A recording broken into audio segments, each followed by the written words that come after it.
Hi everyone, welcome to the Quipster Film Review Podcast. My name is Vince Leo. I'm the author of the film review website Quipster.net. I've been doing film reviews for 20 years. You can read them all at that website. Quipster.net is where to go. QWIPSTER.net. Today I'm going to be looking at a film that's been highly anticipated or maybe even highly derided depending on where you read your movie news. It's the remake of Beauty and the Beast by Disney of their 1991 classic fantasy musical romance. PG rated this time instead of G because of some action, violence, peril, and frightening images, and it runs 2 hours and 9 minutes. Emma Watson is the main star, along with Dan Stevens, Luke Evans, Kevin Kline, Josh Gad, Ian McKellen, Ewan McGregor, Emma Thompson, and many, many, many more. Bill Condon is the director, and the screenplay is by Stephen Chbosky and Evan Spiliotopoulos. Now, if you're somebody who loves the 1991 Disney animated classic of the same name, and you're probably already jaded against any and all remakes of it, so you're probably the least likely to enjoy the 2017 live-action remake, which in this remake adds a little bit more plausibility and backstory to explain certain character motivations, but it does lack the consummate charm that you've come to know and love through the multitudinous repeat viewings of the 1991 version.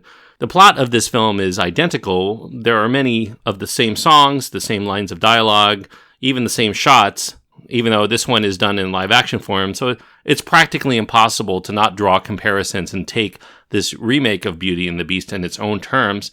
Now, when it came to other recent Disney live action remakes, such as Alice in Wonderland or Cinderella or Maleficent, I guess, is kind of one, and The Jungle Book, most recently, Disney was dealing with films that weren't as beloved or perhaps had elements that were dated over time, if not somewhat backwards in their views on race or class or gender compared to how they are today. However, the original Beauty and the Beast is not only one of the more recent efforts, much more recent than those other films that they've remade from animated to live action, but this one is also far more beloved. A lot of people like those other films, but they recognize there are flaws, whereas Beauty and the Beast, some people consider it an animated classic. Audiences that are already predisposed to think that one cannot improve upon the original when the original is so exquisite and enchanting in the best Disney way are obviously going to be the least likely audience to champion this remake. But Disney's approach to this kind of fervor is not to try to rock the boat too much in terms of making major changes.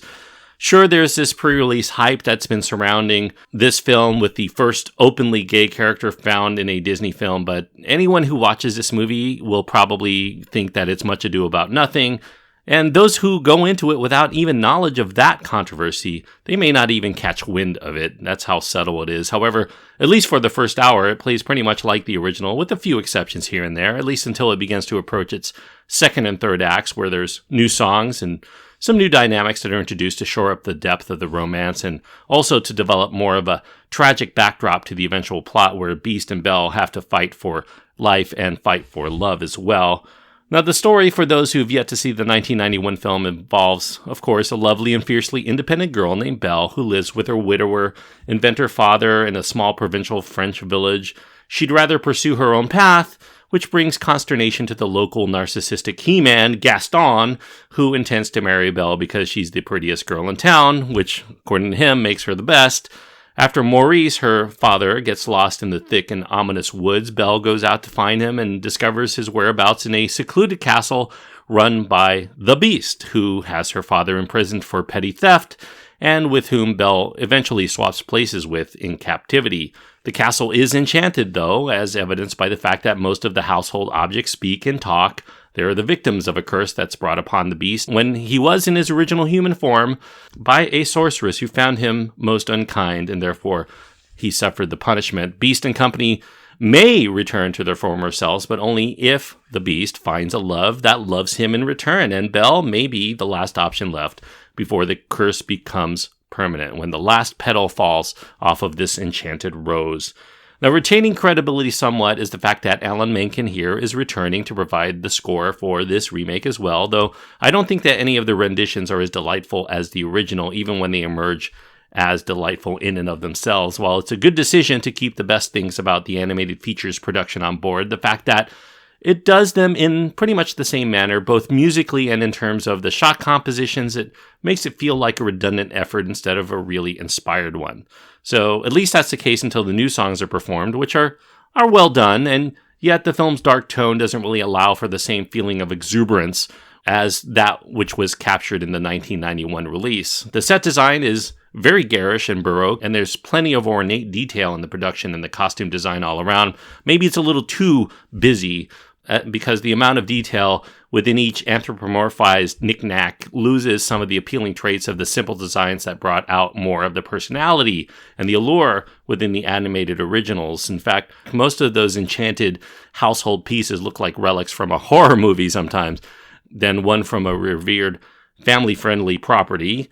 Emma Watson here, she's not mesmerizing in the role. She does acquit herself well as a Belle placeholder, even delivers some nice emotional moments late in the film that shores up the tears with the potential tragic fates for all who reside within the castle walls. What's missing here is Paige O'Hara's really rich and resonant voice when singing.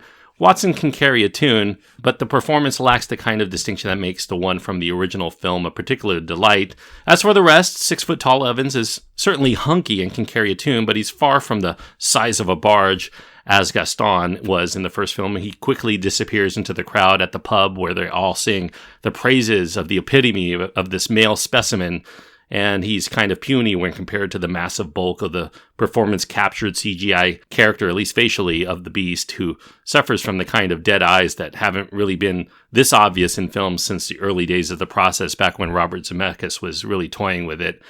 The great songs from the original are mostly still here, and there's a successful porting of the finely choreographed Be Our Guest sequence that does dazzle, especially if you're watching this in a 3D showing. Ewan McGregor provides the vocals of Gaston with a requisite pep, although I'm still left wondering, for those of you who know that I can kind of nitpick films sometimes, why Lumiere is the only character with a distinctly French accent when the entire cast of characters that are in this film are supposed to be French and they don't have an accent, or French accent or otherwise, except for a British accent, I guess. New songs are well done, including Beast's solo, Evermore, and during a particularly anguished part of the story for his character, and some might feel the ending, which is going to likely make many children in the audience cry in a way that they probably did not for the original film.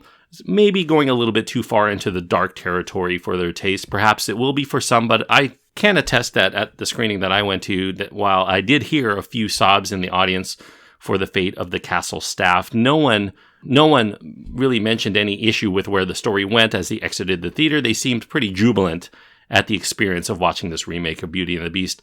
Nevertheless, Condon is much more willing to explore the darker recesses of the story and the flaws within its characters, and some may prefer the more cheerful exuberance of the original and may not like the dark turns this one takes. So to sum up the experience, I do think that 2017's version of Beauty and the Beast may technically fix a lot of the story holes and some of the character development issues left behind by the 1991 release. And I do think that it does a relatively faithful job in keeping what audiences loved about the collection of songs intact. But I do think that what does not translate from the original film is the charm, that really rich voice work, what those voice actors brought to that, as well as the animation. The live action just doesn't have that enchanting experience as what we saw in the original film. So I guess if I had to sum it up in short, this is neither a Beauty nor a Beast of a film.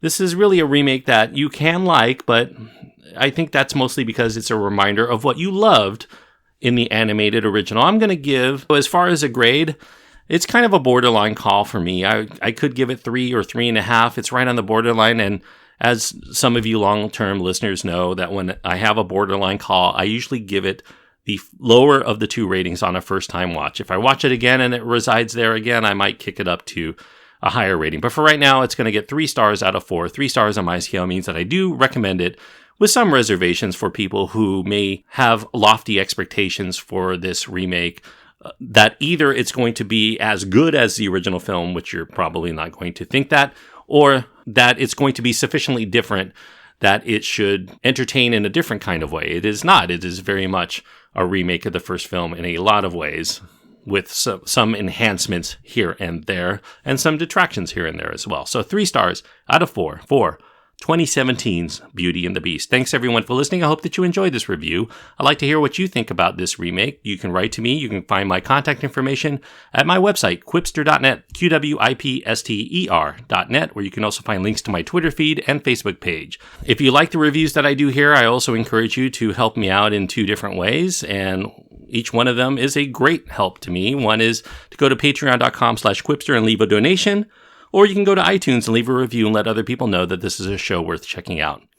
Also, you can find more of my podcast work at the In Session Film podcast. I joined JD and Brendan for the extra film segments of that show, so check it out at insessionfilm.com for more details. Until next time, thanks everyone for listening. I hope that you enjoy your time anytime you get to go to the movies, and if you do see the remake of Beauty and the Beast, I hope that it is at least half as magical as that which you experienced when you watched the original for the first time.